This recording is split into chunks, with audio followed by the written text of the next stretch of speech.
Hello friends, welcome to a new topic today. In this chapter, let us now learn about the avascular necrosis. Okay, here in this avascular necrosis, the most common site for avascular necrosis is head of the femur. Okay, what is the incidence of avascular necrosis in fractured neck of femur?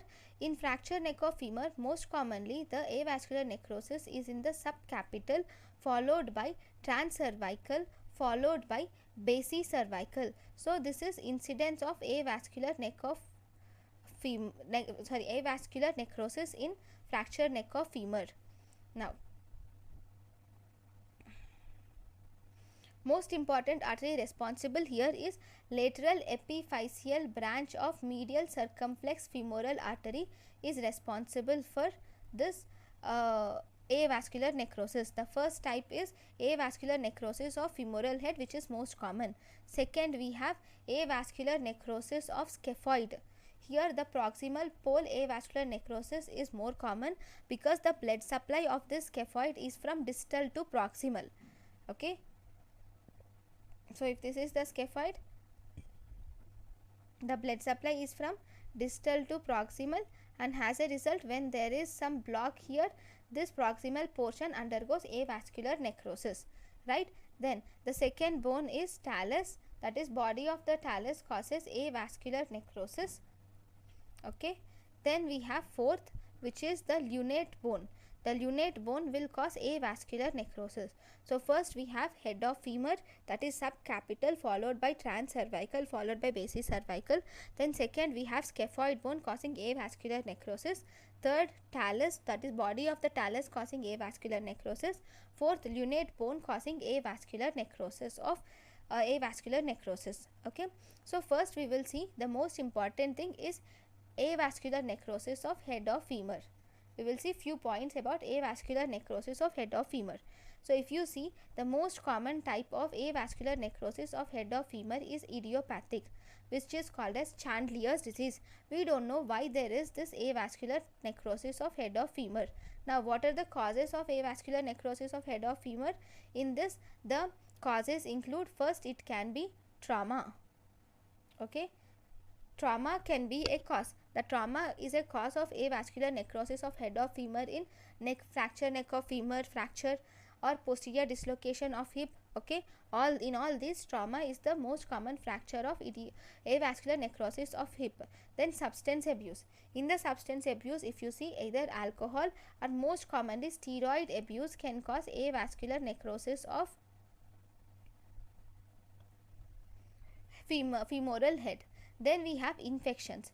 In the infections, the septic arthritis and osteomyelitis can lead to avascular necrosis of head of femur.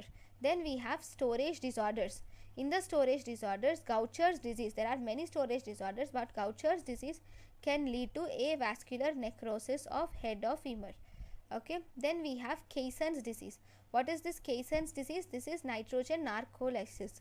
So this is here, this Caisson's disease is also called as dysbaric osteonecrosis. That is because of the nitrogen accumulation, this causes necrosis of the bone. That is called as Caisson's disease. This can also occur due to this avascular necrosis of head of femur can also occur due to hemoglobinopathies and coagulation disorders. Hemoglobinopathies like sickle cell anemia or familial thrombophilia are associated with it. Along with that, coagulation disorders like familial thrombophilia, hypofibrinolysis or hypolipoproteinemia are associated with avascular necrosis of femur head. Then it can also occur due to congenital disorders like Perthes disease or slipped capital femoral epiphysis. Then it can also occur in hematological malignancies like leukemia, lymphoma and polycythemia, or in hyperlipidemic conditions like nephrotic syndrome.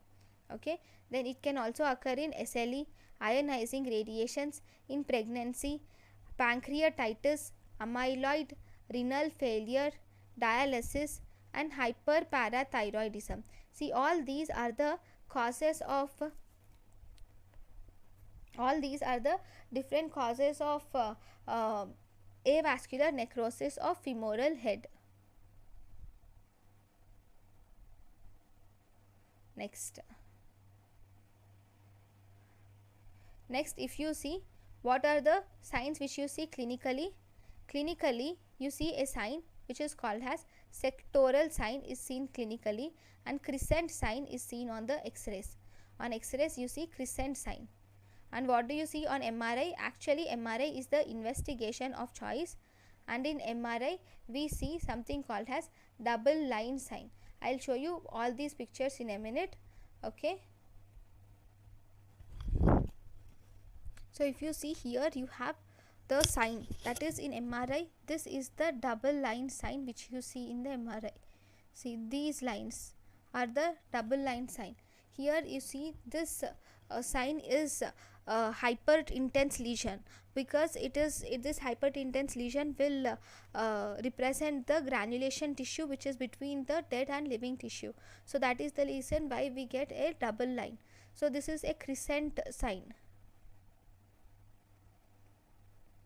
See, in this picture, this is the crescent which has been lost its blood supply. This is trabeculae. So here this is the crescent which has lost its blood supply. Okay, so this is crescent sign in X-ray.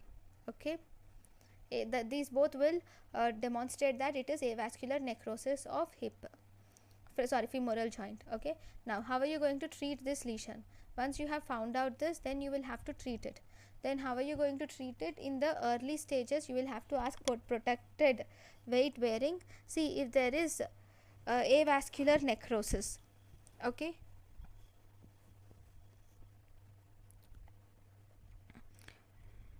what is actually important is, if there is avascular necrosis of the femoral head, you can either do a muscle pedicle graft using a quadratus femoris or tensor fascia lata shaft. You can use either a muscle pedicle graft, or you can do a rotational osteotomy where you remove the lost part of the brain, or you can do even total hip replacement is the most commonly done procedure. At the stage of arthritis, this femoral head has been collapsed and arthritis has set in, then you will have to do total hip replacement. At least these 3 surgeries you should remember. Details are not required. What you actually have to remember in this avascular necrosis of hip is this chart of causes is very, very important in avascular necrosis of hip. So thank you guys for watching my lecture. Thank you.